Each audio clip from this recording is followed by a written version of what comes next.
মধ্যপ্রাচ্যে 12 দিনের সামরিক সংঘাতের পর মার্কিন প্রেসিডেন্ট ডোনাল্ড ট্রাম্প তার সামাজিক যোগাযোগ মাধ্যম ট্রুথ সোশ্যালে ঘোষণা দিয়েছেন, পুরোপুরি ও পূর্ণাঙ্গ যুদ্ধবিরতিতে সম্মত হয়েছে ইরান ও ইসরায়েল।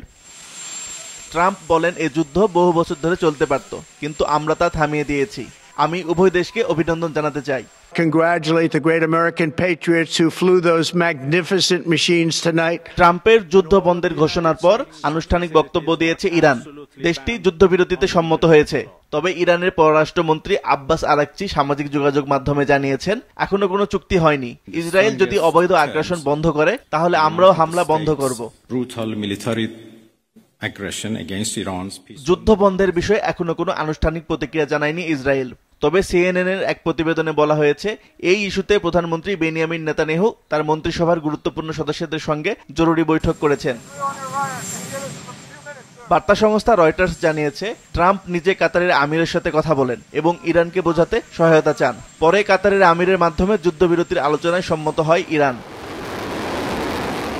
ট্রাম্পের যুদ্ধবিরতির ঘোষণার পরেও পাল্টাপাল্টি হামলা অব্যাহত রেখেছে ইরান ও ইসরায়েল। দুই পক্ষের হামলায় হতাহতের ঘটনা ঘটেছে। এর আগে কাতার ও ইরাকের মার্কিন সামরিক ঘাঁটিতে ক্ষেপণাস্ত্র হামলা চালায় ইরান।